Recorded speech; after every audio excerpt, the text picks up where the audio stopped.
Nessa época aqui, que o autor de Hebreus escreveu, nessa época aqui, estava se formando nessa época uma doutrina falsa que mais tarde recebeu o nome de gnosticismo. Nessa época não tinha esse nome ainda. Pelo menos não era esse nome oficialmente disso aí, né? Dessa seita. Não era uma seita, era um conjunto de seitas que ensinavam o seguinte: o mundo material não presta, o mundo material não vale nada, o mundo material é obra de um Deus mau. Isso é a base do gnosticismo. Como é que eu sei que isso é mentira? Porque Deus, quando fez o mundo material, ele falou o quê? Eis que era muito bom. Agora, se o mundo material é mau, o corpo que nós temos, ele é material ou espiritual? Material. Então o corpo é, de acordo com os gnósticos, é mau. O corpo é mau. Então, se o corpo é mau, tinha dois tipos de gnósticos. Tinha o gnóstico que falava assim: o corpo é mau, quer saber? Eu vou judiar dele. Então, esses gnósticos não comiam alguns alimentos,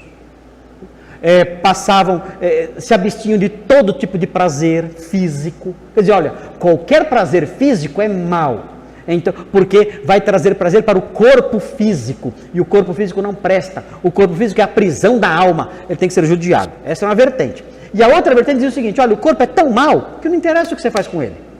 Então eu posso cair na imoralidade, na lama, fazer qualquer coisa, porque o corpo não vale nada mesmo. Então o que eu faço com o corpo não vale nada. Eu vou cair na gandaia e vai ser uma farra total. E tinha dois tipos de gnósticos então, que caminhavam nessa direção, nessa época aqui.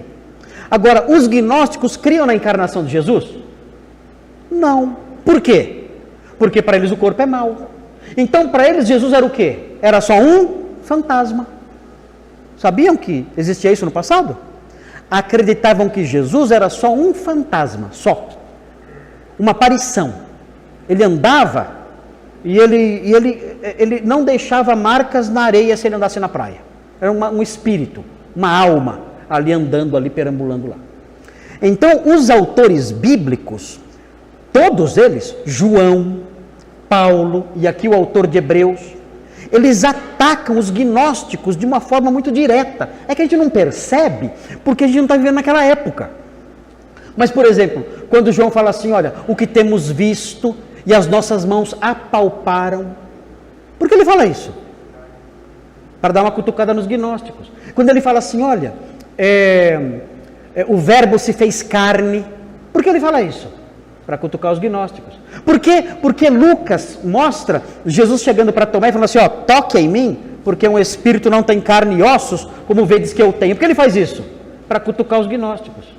A gente lê isso hoje em dia e a gente não percebe essa sacada. Mas os autores bíblicos, eles tinham um espetinho na mão e eles viviam cutucando os gnósticos o tempo todo. Por que Paulo escreveu assim: olha, nele habita corporalmente toda a plenitude da divindade? Por que ele colocou corporalmente? Por quê? Cutucar gnóstico. Então todos eles fazem isso, cutucam gnóstico. Outro exemplo, quer ver? Eu recebi do Senhor o que também vos entreguei, que o Senhor Jesus, que Cristo morreu, ele fala isso, né? Cristo morreu, foi sepultado e ressuscitou. Por que fala que ele foi sepultado? Você sepulta espírito. Para ser sepultado tinha que lavar o corpo. Então por isso enfatiza que ele foi sepultado, para enfatizar a corporeidade dele.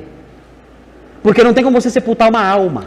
Não tem como você lavar uma alma, colocar roupinha nela, colocar no caixão e sepultar, não tem jeito. Só faz isso com o corpo. Então todos esses textos que mostram o apóstolo Paulo realçando esses detalhes, são textos que atacam os gnósticos. Esse aqui é um texto de Hebreus que dá uma cutucadinha no gnóstico. Como? Simples, fácil.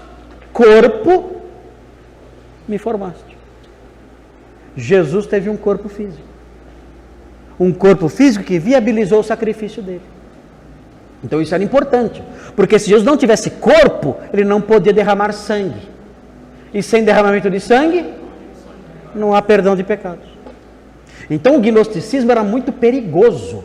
Porque o gnosticismo atacava o coração da fé.